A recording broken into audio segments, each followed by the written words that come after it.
Agora eu gostaria de convidar nosso próximo comunicador, é o Marcos Moraes Santos. Ele vai fazer uma comunicação intitulada Semântica da Libras, Hiperônimos e Hipônimos e o Desenvolvimento Linguístico da Criança Surda. Seja bem-vindo, Marcos.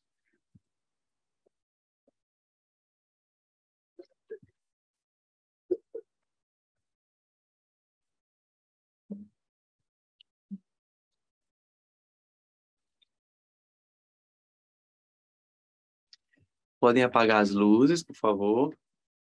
Muito obrigado. Bom dia. Meu nome é Marcos. A minha apresentação é junto com o meu orientador, o professor Jair. Trabalho na Univasf, no estado do Piauí. Estudei na UFAL, no mestrado, no ano de 2018. Concluí meu mestrado e agora estou como doutorando na orientação também do professor Jair Barbosa. Pode passar? Então, um pouco da contextualização da minha pesquisa.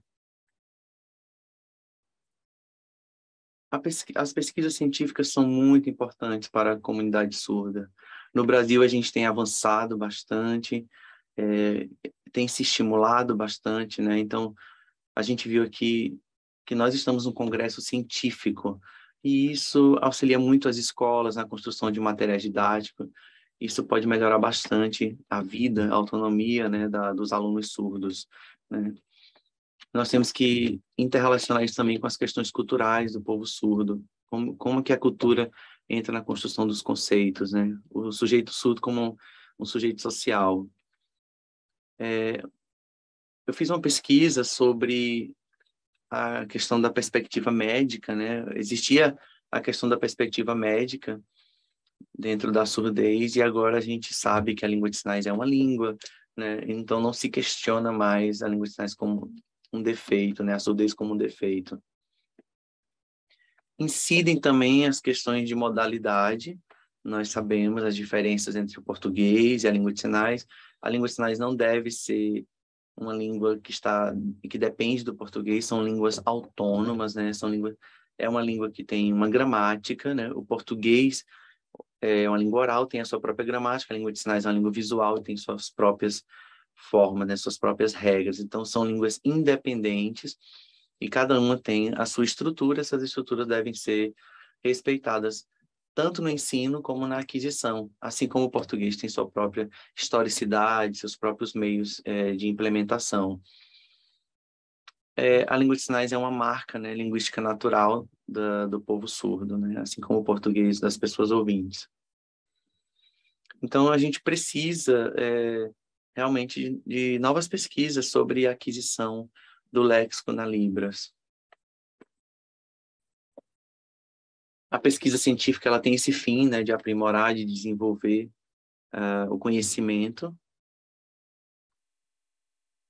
mas ainda faltam muitas pesquisas sobre o nível lexical na Libras, né? Ainda são incipientes as pesquisas no nível lexical, né, no nível do léxico da língua de sinais. Então, precisamos realmente de estudos mais aprofundados nesse sentido, que investiguem, por exemplo, as relações. A minha proposta é investigar as relações hiperonímicas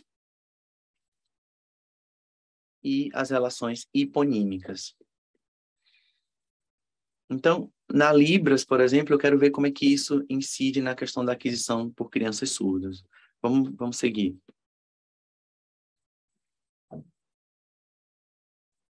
Os hiperônimos em língua de sinais, eles fornecem subsídios linguísticos para que as crianças possam iniciar a aquisição do léxico em língua de sinais, né? O recorte da minha pesquisa, ele se encaixa exatamente dentro do conceito da semântica lexical com foco no significado, né? Então, a gente quer saber, por exemplo, quais são as relações entre os itens lexicais, né? Essas redes de significados que são formadas, né? Dentro do espaço. E meu foco, lógico, é investigar uma língua sinalizada, nesse caso, a Libras, e ver como é que dentro da Libras existem os processos de categorização lexical, né? Como é que essas categorias lexicais são identificadas pelos surdos, né? Quais são os traços que são visíveis ali na forma, como é que a criança identifica um, a hiponímia, a hiperonímia, todos esses conceitos, né?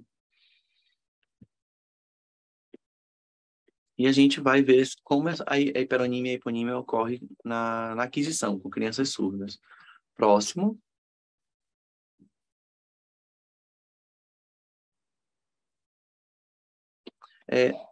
Eu utilizo a referência de Piso e Quadros, 2011. As autoras falam sobre a questão de que 95% dos surdos são filhos de pais ouvintes, ou seja, que não são usuários de língua de sinais e, por isso, os surdos não têm um acesso cediço à língua de sinais, o que pode representar uma desvantagem, né, no processo aquisicional, né?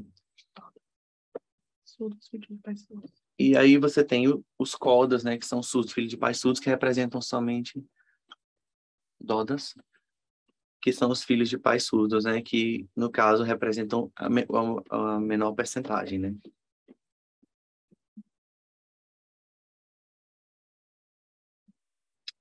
No que concerne à aquisição lexical da Libras, né, é uma língua que tem o input visual, né, assim como os ouvintes têm o input auditivo, as crianças surdas têm o input visual. Para que elas efetivem esse input visual, é preciso que tenham um contato, uma exposição diária, né, à língua de sinais. Meu objetivo geral da pesquisa era investigar exatamente essas relações hiperonímicas e hiponímicas na Libras. E meus objetivos específicos são investigar o uso dos hiperônimos e hipônimos por crianças surdas, também identificar quais são as estratégias metalinguísticas que as crianças utilizam para categorizar esses conceitos em Libras, e, por fim, também verificar essas relações entre a produção de hiperônimos e hipônimos por crianças surdas e ouvintes. Fazer essa comparação. Então, eu parti da hipótese, né? A minha primeira hipótese era que, por exemplo, nos sinais de animais, as crianças usariam mais hiperônimos e não hipônimos. Crianças surdas, quando fossem identificar animais, usariam mais hiperônimos que hipônimos. A segunda hipótese é que as crianças ouvintes usariam mais hipônimos do que as crianças surdas, né? Então, o surdo usaria mais hiperônimo e o ouvinte usaria mais hipônimo, né? Era uma hipótese inicial, né? Eu vou apresentar de forma muito sumária, por questão do tempo, a minha base sobre aquisição de linguagem, né? Então, eu trabalho com a teoria chomskiana, que entende que a linguagem está aí hospedada dentro do cérebro, a hipótese da gramática universal, né? Como sendo esse mecanismo, né, de matriz biológica, né, que é inato, né, e que estaria ali presente no desenvolvimento da linguagem por crianças surdas e ouvintes. Então, a AGU trabalha com dois recursos, né, com dois conceitos, que é o conceito de princípios e parâmetros. Então, os princípios, eles são universais e estariam disponíveis de forma inata, né, na estrutura cerebral de todos os seres humanos.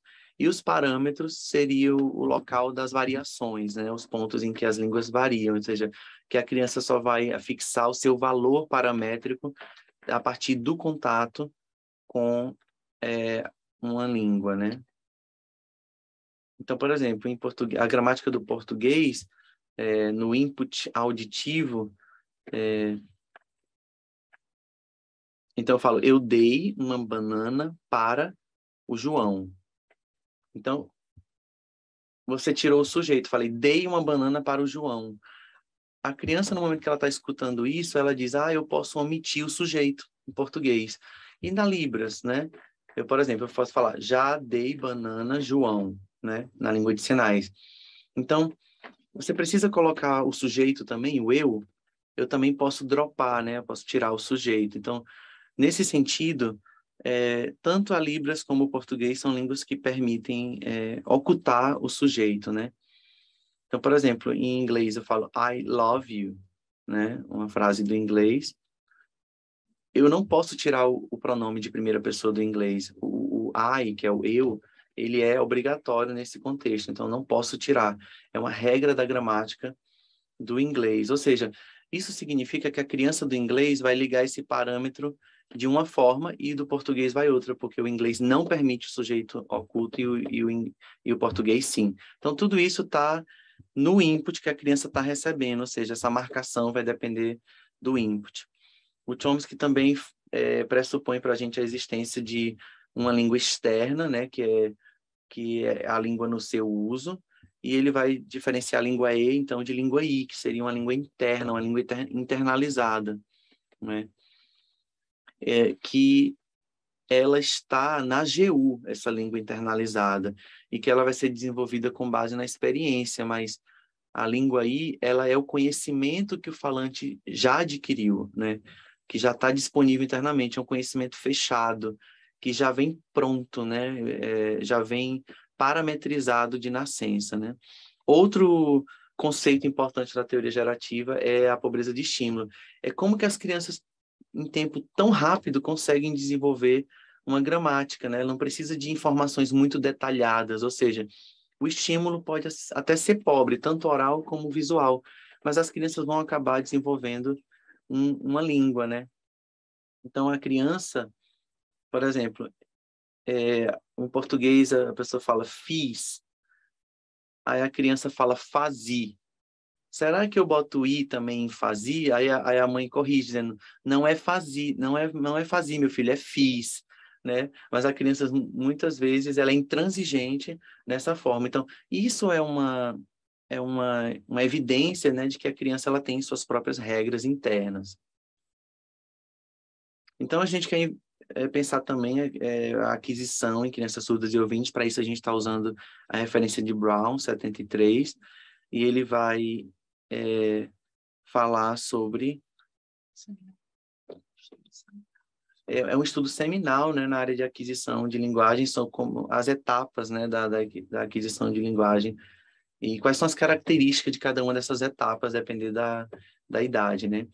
Nós temos também a referência de Quadros, né, 2008, que vai pressupor que o desenvolvimento linguístico de crianças surdas é análogo ao de crianças ouvintes, não tendo diferença, então, desses estágios, a fase que a criança começa as primeiras produções, estágio de um sinal, dois sinais, e assim sucessivamente. Dentro da semântica lexical, é uma área muito rica, a semântica lexical, né? Tem muitas relações aí que são estabelecidas dentro da estrutura lexical. Então, você vai ter vários traços, né? Que podem ser semânticos, né? Por exemplo, o que tem na palavra que a gente traduz como casa, né? É um objeto concreto, é uma coisa que é locativa, que está no espaço, né? Tem essa noção do conforto, né? Que o espaço da casa traz, né? No quesito fonológico, a gente vai ter também traços da fonologia, né? Da língua, que vão estar nesse item lexical. Nos sinais, na descrição linguística de língua de sinais, a gente tem importantes contribuições, começam com Stoke, né? Que define parâmetros, né, fonológicos das línguas de sinais. Por exemplo, um sinal como esse, que a gente traduz como saudade. Nessa configuração de mão, ela é uma configuração de mão compacta. Mas ela sozinha não consegue realizar um sinal. Então, você vai precisar de um espaço, né, um ponto onde esse sinal vai ser articulado, né? Então, e que isso vai criar o léxico, né? E sobre os estudos de hiperonímia e hiponímia, eu vou usar principalmente as referências de Lyons, né? E Pietroforte e Lemos, e também de Vidal, né? São as referências principais na área de hiperônimos e hipônimos sobre esses conceitos. Hiperônimos, por exemplo, o que é um hiperônimo? É um conceito mais geral. O hipônimo é um conceito mais específico. Então, por exemplo, o hiperônimo é pessoa, o hipônimo seria homem e mulher. né? Então, você vê que tem uma relação coiponímica entre homem e mulher, que é o fato de que eles estão integrados nessa categoria maior, que é o hiperônimo pessoas, né? Então, dentro de homem e de mulher, tem traços, né? Que é, no caso, mais adulto, né? Uma pessoa que é mais adulta, e que aproxima ele, então, desse significado mais geral, que é o de pessoa, né?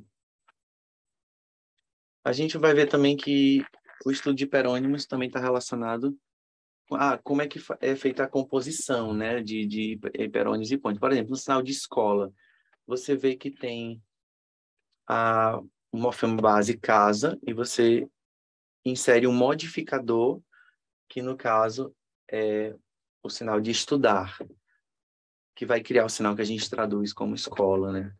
No caso do sinal igreja, você tem um morfema base casa e aí você tem um modificador que vai ser adicionado a esse sinal. No português, a gente também tem alguns exemplos desse tipo, por exemplo, você tem vários tipos de escova, né? É um hiperônimo. Escova é um hiperônimo, porque tem vários tipos de escova. Então, tem escova de quê? Escova de dente, né? Que já seriam hipônimos, né? Realizações hiponímicas. Escova de cabelo. Mas escova de dente, escova de cabelo são o quê? São palavras que em português são formadas por compostos, né? O composto ele tem uma palavra modificadora que especifica o tipo de escova, né? Do hipônimo. Vocês podem observar aí nesse esquema, isso foi feito com base no léxico da língua de sinais australiana, né? E a gente tem uma separação entre o que seria um léxico nativo e o léxico não nativo. Então, vocês estão vendo aí que tem círculos com espaços interseccionalizados, né? Então, você tem sinais icônicos, sinais que usam estratégias de incorporação, tipos classificadores, né? Essa é uma proposta de Johnston e de Chambry. São dois autores, pesquisadores da língua de sinais australiana. Então, por exemplo, esses sinais que usam ações, que usam a iconicidade, expressos no corpo, que usam o agente, eles têm uma certa característica. E tem outros sinais que são empréstimos à língua oral. A gente não vai trabalhar com esse tipo de sinal, a gente vai trabalhar com o núcleo do léxico, né? Que seriam essas formas que eu mencionei. Tem formas também que são adaptadas no português, ou seja, tem essas estratégias de nativização, né, do léxico. Por exemplo, tem empréstimos do inglês, por exemplo, a palavra delete, né, deletar, que foi nativizada no português brasileiro, né? Deletar vem do verbo do inglês, deletar, né? Por exemplo, o sinal de nunca em Libras é um sinal que vem da soletração de uma palavra do português, assim como a gente pode ver também no sinal soletrado para azul, né? Que a gente usa as letras da palavra escrita em português. Ali no núcleo você tem as incorporações, você tem as relações do sistema fonológico, né?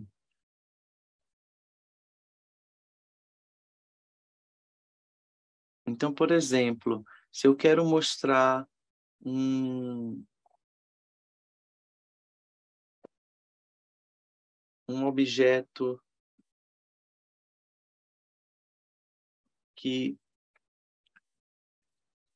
uma borboleta, né, um objeto que tem um determinado formato que está dentro do léxico, eu vou utilizar essas formas classificadoras também.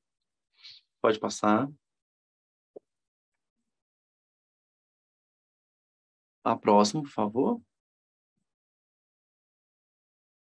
Não sei, alguém passar o slide. Próximo, pode passar. Como foi o meu percurso metodológico, né? Eu sentei com vários surdos, né, numa situação de diálogo, e eu queria só fazer um cálculo, né, em cima dos dados, ou seja, uma análise quantitativa. Eu selecionei 10 ouvintes e 8 surdos, né? Os surdos teriam que ser fluentes em língua de sinais, tinham idade entre 8 e 14 anos, e não poderiam ter nenhum problema psicológico, né, um diagnóstico de problemas psicológicos atestados, surdez profunda, também confirmada por audiometria. Esses eram meus requisitos, né? Não podia, o critério de exclusão era um surdo que não soubesse língua de sinais e que também tivesse uma perda auditiva leve, né? Que tivesse algum resíduo auditivo, né? E que tivesse algum problema também diagnóstico de problema psicológico. Eu fiz a pesquisa em dois lugares, numa escola no CAS e numa escola municipal de ouvintes. Então, no CAS, eu visitei o CAS por 3 meses. Não é escola de ensino básico, é uma escola de formação, né? Não é uma escola regular, né? Fica no interior, que tem esse sinal, na cidade, né? Que tem esse sinal, e ela atende a demanda de várias escolas, né? E tem também um atendimento educacional especializado. E na escola municipal de ouvintes, eu fiz a coleta direto com as crianças ouvintes. Como é que eu fiz, né?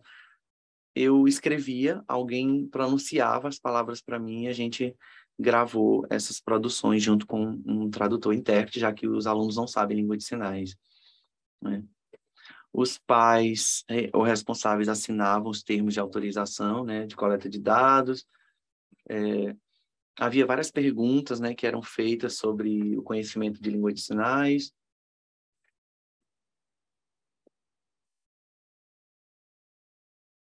É, é, Foi feito tarefas de produção eliciada, a gente seguiu essa proposta de Grola e Silva, ou seja, a partir de um estímulo, as crianças eram, né, pedidas para produzir algum sinal, após serem apresentadas aos estímulos. Meu tempo já está correndo. Vou mostrar um pouco sobre a minha análise de dados, como é que eu fiz as filmagens, né, dos dados, e depois mostrar os resultados e as análises, tá? Análise estatística também. Pode passar. No grupo 1, vocês estão vendo aqui que eu mostrei vários tipos de gatos, de macacos, de cachorro, né? Pássaros. Então, a gente tinha 8 de cada um e tinha 16 distratores. Para cada 8 animais, a gente tinha 16 distratores. Então, o foco da minha pesquisa era os 8 animais que estão acima, que são animais prototípicos dessa categoria de gatos, para saber como é que os surdos descreveriam esses tipos de animais, né? Então, eu perguntava, você conhece tudo sobre animais? Por exemplo, na sessão eu perguntava, você conhece bem ou sabe pouco sobre animais? Você gosta de animais? Porque eu não podia influenciar, né, nas respostas, né? Então, eu deixei que as crianças produzissem livremente, eu só organizei os resultados em tabelas, o que levou bastante trabalho, né? Porque vocês imaginam, eu tinha 10 crianças de cada grupo, né? E os ouvintes também, eu perguntava para eles, né, como era que eles nomeavam esses animais. E isso a gente teve ali uma grande quantidade de dados para tabular. Aqui era uma chave que eu utilizava, né, o código para poder avaliar essas produções. Então, por exemplo, no hiperon, hiper eu usava para hiperônimo. Por exemplo, o cachorro pastor alemão. Então, a pessoa usava só cachorro, eu colocava hiperônimo. Se a pessoa usasse um modificador tipo que era um cachorro gordo ou magro, aí a gente colocava, né, tabulava como a pessoa tendo usado um modificador. Tem um cachorro Portbelt, que é um cachorro é, indiano, é, e tem um gato, por exemplo, que não tem pelos, né, é um gato pelado. Então, tinha animais que tinham várias características. Os surdos, ao olhar para esses animais, tipo um gato magro, eles davam essas informações, né? Às vezes eles faziam isso representando no corpo, às vezes eles usavam também outras estratégias, por exemplo, a incorporação do referente, explicavam também o que era, né, esse hiperônimo. Então, eu mostrava, por exemplo, um sagui, um macaco, né, um tipo de macaco, e ele falava macaco e explicava dizendo: ah, eu já vi esse macaco andando perto da minha casa, já dei comida, já interagi com esse animal, né? Então as pessoas trazem também essas referências das suas vivências, né? O CH é um termo.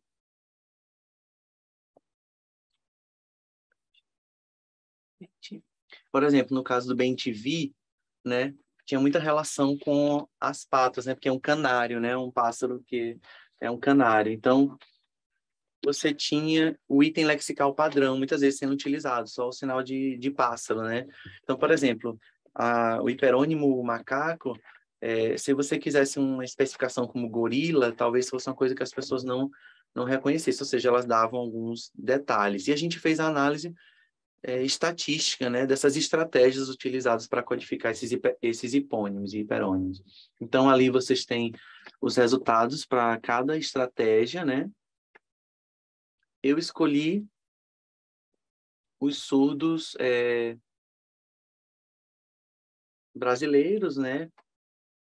Ali, o O significa ouvinte, e o S surdo, e o M masculino, o F feminino.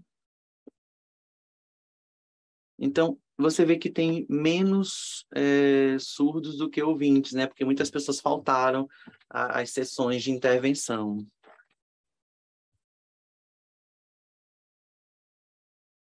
Nos resultados, vocês estão vendo aí no gráfico, o número de hiperônimos, o número de hipônimos e outras estratégias, né? Que foram utilizadas pelos surdos e pelos ouvintes. Pode passar. Ali, o tipo de hipônimos que eles utilizaram, se era um item lexical padrão ou se dava um complemento, né? E quando eu mostrava a imagem, a depender da resposta que o surdo utilizasse, qual sinal, ele não ia falar em português. O ouvinte não, ele usava mais itens lexicais padrões, né? O surdo usava mais essa estratégia da complementação, como a gente pode ver aqui, que aparece muito mais alto.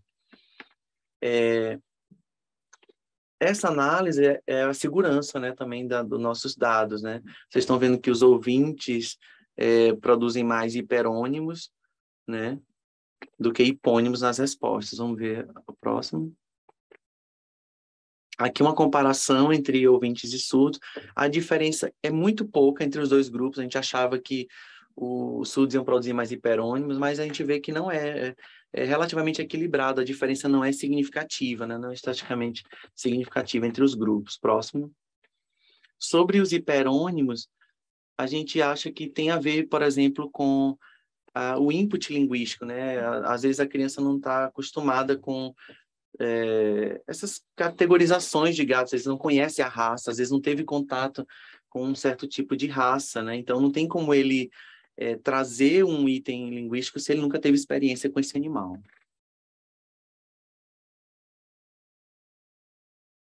Foram poucas crianças que surdas sabiam, né, dos tipos específicos dos animais, no caso os hipônimos, né? Então, por exemplo, mas os surdos, por outro lado, conheciam bastante, por exemplo, gorila, né? Conseguiram dar uma descrição mais ou menos detalhada, né, do gorila e de beija-flor também, né? Aparece também a estratégia da composição, por exemplo, falar é um gato gordo, né, que seria o gato persa. Então, a gente vê que o surdo sempre se vale da descrição visual, né? Então, por exemplo, o cachorro que é bravo, né, que ataca, aí cria esse hipônimo que seria algo semelhante ao que a gente tem pitbull, né, em português, baseado no comportamento. Então, a gente vê que tem a composição, né, de sinais também para ajudar a fazer essa descrição. Por exemplo, gato magro, ou então como não é uma coisa que está dentro do sistema da língua, eles também usam outras estratégias, como o tipo de caminhado, né? Então, a gente vê que tem essas relações de composição na língua de sinais, porque ainda não tem um item lexical padrão no sistema da Libras, né? Então, no momento em que o surdo vai fazer essa descrição, essa caracterização dos hipônimos, ele vai trazer recursos da sua experiência visual, né? Que vai incorporar modificadores, estratégias corporais para tipificar esses referentes. Os ouvintes, assim como os surdos têm o input visual, os ouvintes têm o input auditivo, perdão. Mas às vezes não sabe, os ouvintes também não sabem, por exemplo, o nome específico dos animais, né? As raças, né? Então, acontece também de substituir, por exemplo, o nome específico de um animal, que é macaco de cheiro, por sagui, né? Ou pitbull, achar parecido com o bulldog, né? Então, as crianças ouvintes também fazem essas estratégias. Muito desses inputs, dessas palavras, vem também da interação da criança com a televisão, né? Ela vê nos desenhos, o sagui, o pombo, o bem-te-vi, também os nomes como gorila, chimpanzé, pica-pau, né? Os ouvintes também usaram estratégias parecidas com os surdos, por exemplo, falar gato pelado ou um pássaro preto com marrom, né?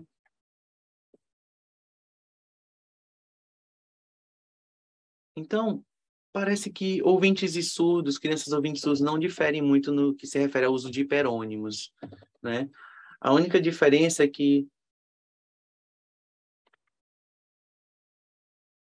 às vezes, os ouvintes conheciam alguns hipônimos, porque assistiam TV, já tinham contato com amigos, vizinhos, de escola, né?